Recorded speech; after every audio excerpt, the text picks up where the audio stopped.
Hello बच्चों,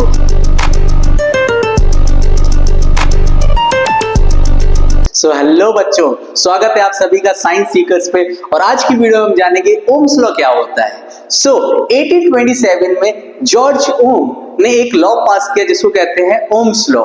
और इस लॉ में हमें बताया कि किसी भी इलेक्ट्रिक सर्किट में जब हम वोल्टेज बढ़ाते हैं, वोल्टेज को इंक्रीज करते हैं, नंबर ऑफ बैटरीज बढ़ाते हैं, तो उस इलेक्ट्रिक सर्किट में इलेक्ट्रिक करंट का रेशियो भी उसी अकॉर्डिंग बढ़ने लगता है, इंक्रीज होने लगता है। सो आज हम इसको जानेंगे डेफिनेशन और डायग्राम्स के थ्रू।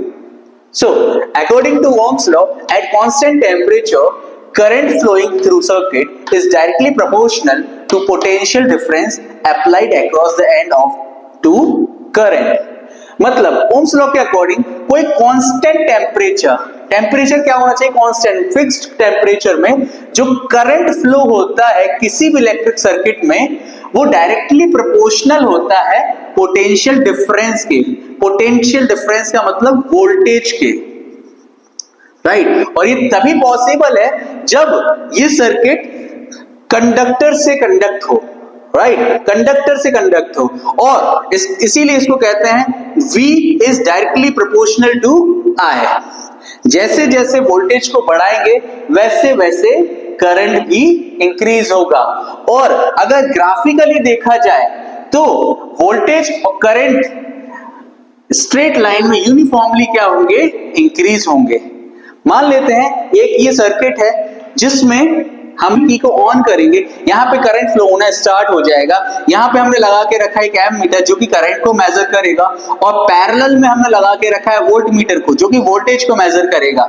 और जैसे ही अगर हमारी बैटरी 2 वोल्टेज की है और करंट फ्लो हुआ तो वोल्ट मीटर पे 2 वोल्ट मेजर हो जाएगा, और करंट देखा जाए तो हमने 1 एम्पियर मान लिया है।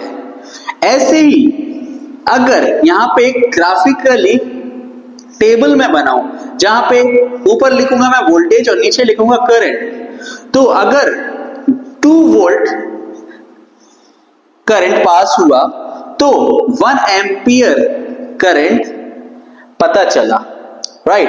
अगर यहां पे मैं बैटरी का साइज बढ़ाऊं और एक और बैटरी कनेक्ट कर दूं, प्लस 2 वोल्ट यहां पे ऐड होगा, और यहां पे जैसे ही मैंने 2 वोल्ट ऐड किया और कनेक्शन चालू हुआ तो यहां पे वोल्टेज 4 काउंट होगा। और यहां पे जो एमीटर है वो हमें बताएगा कि जो करंट है वो 2 एम्पियर यहां पे क्या हो रहा है? फ्लो हो रहा है। सो जैसे ही हमने वोल्टेज को 2 से 4 किया वैसे ही एम्पियर भी डबल हो गया, 2 एम्पियर करंट फ्लो होने लगा। और अगर ऐसे ही मैं एक और बैटरी को कनेक्ट करूं तो यहां पे जो वोल्टेज है वो 6 वोल्ट आने लगेगा, और उसी का अकॉर्डिंग जो करंट है वो 3 एम्पियर आएगा। सो यहां पे देखने को मिलेगा 6 वोल्टेज पे 4 ampere current, 3 ampere current flow हो रहा है। इसके बाद जैसे ही अगर मैं और वोल्टेज को बढ़ाऊंगा तो यहाँ पे वोल्टेज बढ़ेगा, सिमिलरली करंट भी इंक्रीज होगा। तो 8 वोल्ट पे यहाँ पे 4 एम्पियर करंट इंक्रीज हुआ। तो जब हमने इसको मेजर किया तो हमें पता चला जो वोल्टेज और करंट का रेशियो है वो 2:1 ही आ रहा है सारे केसेस में। यहाँ पे देखेंगे 2:1, 4/2, 2 से 2 कट करेंगे 2:1, 3/6/3, 3 से 3 कट करेंगे 2:1, 8/4, 4 से 4 कट करेंगे 2:1। 2:1 के फॉर्म में ही हमको देखने को मिल रहा है रिलेशन वोल्टेज और करंट का। इसी अकॉर्डिंग ओम्स लॉ ने जैसा बोला था कि जैसे जैसे आप वोल्टेज इंक्रीज करेंगे वैसे ही वैसे करंट का जो रेट है वो भी इंक्रीज होगा।